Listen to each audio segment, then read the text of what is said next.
मौजूदगी है इस वक्त प्रयागराज में। दरअसल उमेश कांड हत्याकांड का आज छठा दिन है और जिस तरीके से बड़े अपडेट में आपको बता दूं कि बाबा का बुलडोजर आज चलने वाला है।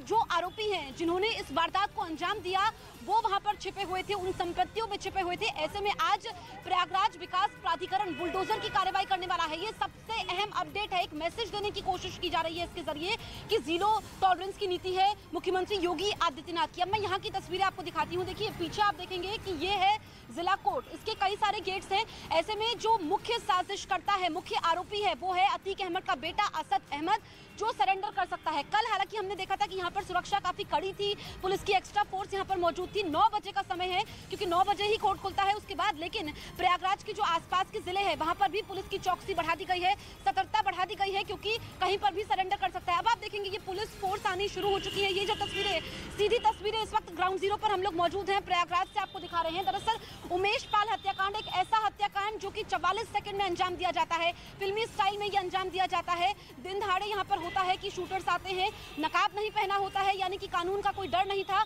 और अब एक यहाँ पर शूटर का एनकाउंटर अरबाज का हो चुका है। इसमें बड़ी बात यह है कि 13 शूटर हैं, 6 की पहचान हो गई है। अमित, हम लोग लगातार ग्राउंड जीरो पर मौजूद हैं। अभी हम देख रहे हैं कि कोर्ट के बाहर अब एक्स्ट्रा फोर्स आनी शुरू हो चुकी है। यानी कि क्या ये माना जाए कि अतीक अहमद का बेटा आज सरेंडर कर सकता है? उसको डर है कि कहीं उसका एनकाउंटर ना हो जाए।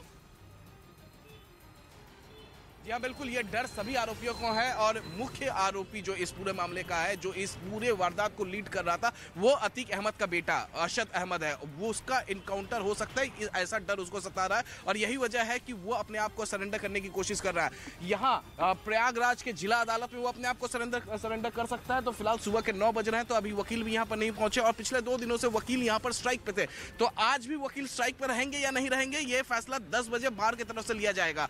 दूसरी बात, जो अतीक अहमद जो जुर्म की दुनिया का बेताज बादशाह, जिसका 1000 करोड़ से ज्यादा की संपत्ति कुर्क हो चुकी है, अब तक उसे अब डर सताने लगा है कि कहीं उसे उसका वारंट साबरमती जेल से प्रयागराज पुलिस ना ले। इस वजह से उसने सीजीएम कोर्ट में एक एप्लीकेशन दी थी। उस एप्लीकेशन से जो दायर की थी उससे उसका झटका लगा है। उसने कहा था कि जब भी प्रयागराज पुलिस उससे पूछताछ करने के लिए बी वारंट के लिए इजाजत मांगे तो कोर्ट फैसला देने से पहले कोर्ट उसकी भी सुने वीडियो कॉन्फ्रेंसिंग के जरिए। अतीक अहमद ने ये याचिका दायर की थी। तो ये तस्वीरें जी हम दिखा रहे हैं, ये एक्स्ट्रा फोर्स। अमित, बिल्कुल मैं आपको रोकूंगी, ये एक्स्ट्रा फोर्स आ रही है जी। यहाँ जुलूस उलूस निकलता है, धरना प्रदर्शन होता है, इसलिए फोर्स आती है, एक्स्ट्रा फोर्स आ रही है। जो ये अधिवक्ता धरना प्रदर्शन कर रहे हैं। तो देखिए ये जो चौराहा है जहाँ पर मैं हूँ, ये इस तरफ मेरी यहाँ पर आप देखेंगे कि बाईं तरफ ये जिला कोर्ट है जहाँ पर अतीक अहमद का बेटा सरेंडर कर सकता है, ऐसी आशंका है। लेकिन जो अमित बता रहे थे कि आसपास के जिलों में भी चौकसी बढ़ा दी गई है। दूसरी तरफ ये एक्स्ट्रा फोर्स आनी शुरू हो चुकी है क्योंकि 9 बज चुके हैं। ऐसे में जिस चौराहे पर हम लोग मौजूद है, कल हमने देखा था कि इस रास्ते को ब्लॉक कर दिया गया था। यहाँ पर पुलिस ने बैरिकेडिंग लगा दी थी, किसी को भी आने जाने की अनुमति नहीं थी। वो तस्वीरें आप दिखाइए विकास, वो आप देखिए किस तरीके से यहाँ पर पुलिस ने तैयारी पुख्ता की हुई है ताकि कोई भी अप्रिय घटना ना हो, यहाँ पर स्थिति ना बिगड़े।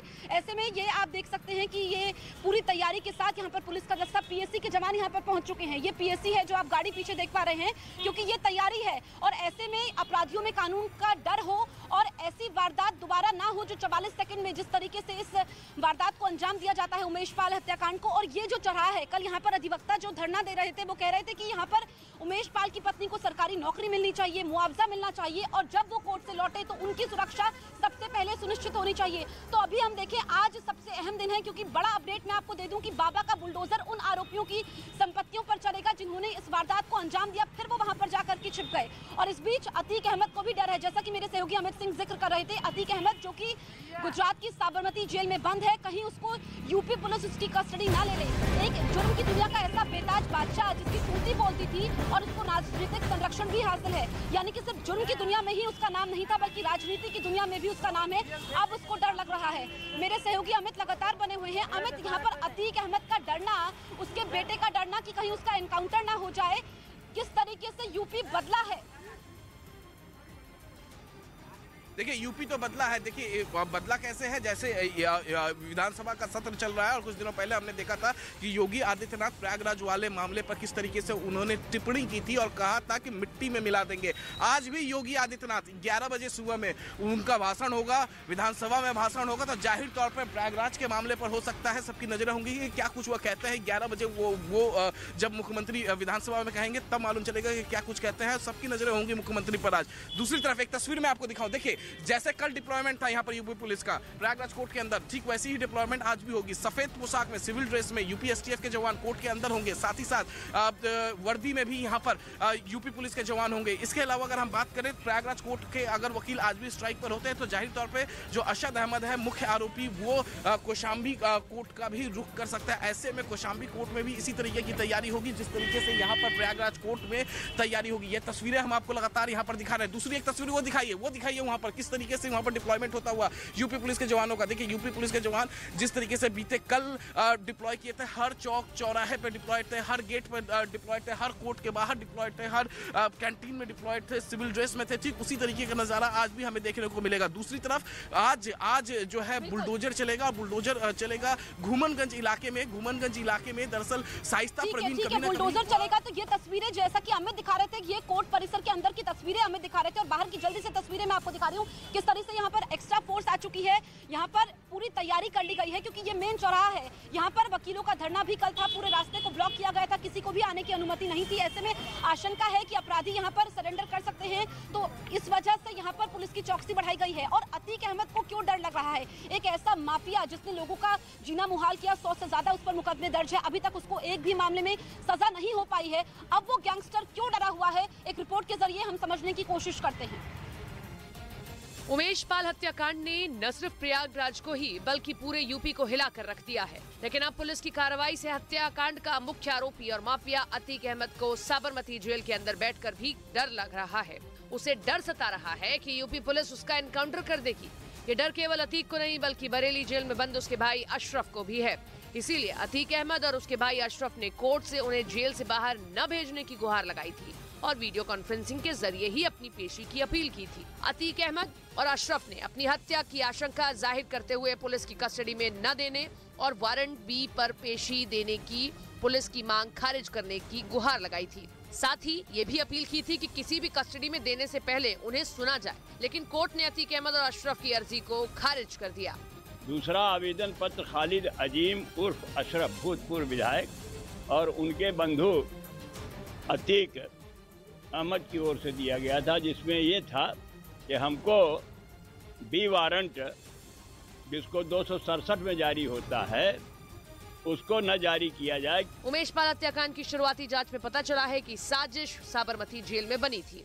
जहां अतीक अहमद बंद है तो वहीं शूटरों ने अतीक के भाई अशरफ से बरेली जेल में मुलाकात भी की थी।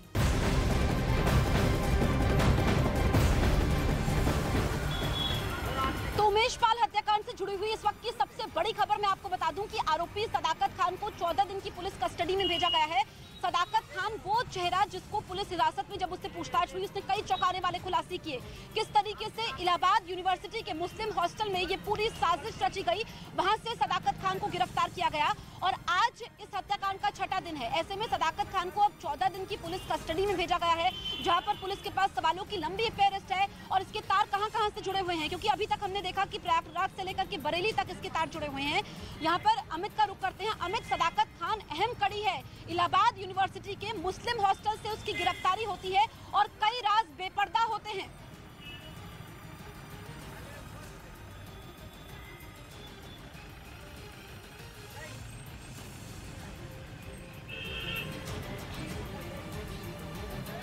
अमित, आप तक आवाज पहुंच रही है। अमित, आपसे समझना चाहेंगे, सदाकत खान जिसकी मुस्लिम यूनिवर्सिटी से यहाँ पर गिरफ्तारी होती है हॉस्टल से, अमित के पास हम फिर से रुक करेंगे। तो देखिए ये सबसे अहम हो जाता है। एक बार जल्दी से मैं तस्वीरें आपको दिखा देती हूँ, क्योंकि प्रयागराज यहाँ पर आप देखेंगे ये मेन चौराहा जिला कोर्ट के बाहर की तस्वीरें और लगातार हम आपको तस्वीरें दिखा रहे हैं जहाँ पर पीएससी के जवान पहुंच गए हैं। दरअसल ये एक्स्ट्रा डिप्लॉयमेंट है, यहाँ पर स्थिति ना बिगड़े, क्योंकि आज जो अतीक अहमद का बेटा है असद अहमद वो सरेंडर कर सकता है। ऐसे में प्रयागराज में जिला कोर्ट के बाहर तो सुरक्षा कड़ी है, पुख्ता है, उसके अलावा यहाँ पर जो वकीलों का धरना प्रदर्शन जारी है, वो काम पर नहीं लौटे हैं। उनकी अपनी मांगे हैं, अपनी सुरक्षा को वो चाहते हैं, सुनिश्चित करना चाहते हैं। इसी को लेकर के यहाँ पर हैवी डिप्लॉयमेंट है, क्योंकि कल जो हमने ग्राउंड जीरो से तस्वीरें आपको दिखाई थी, वहाँ पर भी हमने देखा था। दूसरा अहम अपडेट मैं आपको बता दूं उमेश पाल हत्याकांड को लेकर के कि आज बाबा का बुलडोजर चलेगा। दरअसल जहाँ पर मेरी मौजूदगी है, इसी के 2.5 किलोमीटर के रेडियस में ये पूरा एरिया कवर किया जाएगा। उनकी संपत्तियों पर बुलडोजर चलेगा। अमित के पास हम चलते हैं। अमित, हम बात कर रहे थे सदाकत खान की, जिसको मुस्लिम हॉस्टल से पकड़ा जाता है और उसको पकड़ने के साथ ही कई सारे राज बेपर्दा होते हैं। जी हाँ, बिल्कुल। सदाकत खान की गिरफ्तारी हुई और गिरफ्तारी के बाद उसको 14 दिन के लिए जेल भेज दिया कोर्ट ने। जब सदाकत खान की गिरफ्तारी हुई है तभी ये मालूम चला है कि ये जो पूरी वारदात है, इस वारदात को हरी झंडी अतीक अहमद ने साबरमती जेल से दी और हरी झंडी देने के बाद सीधे अतीक अहमद के कहने पर अशरफ ने बरेली जेल में कुछ लोगों से मुलाकात की है और उसके बाद जो अतीक अहमद का बेटा है, वो बेटा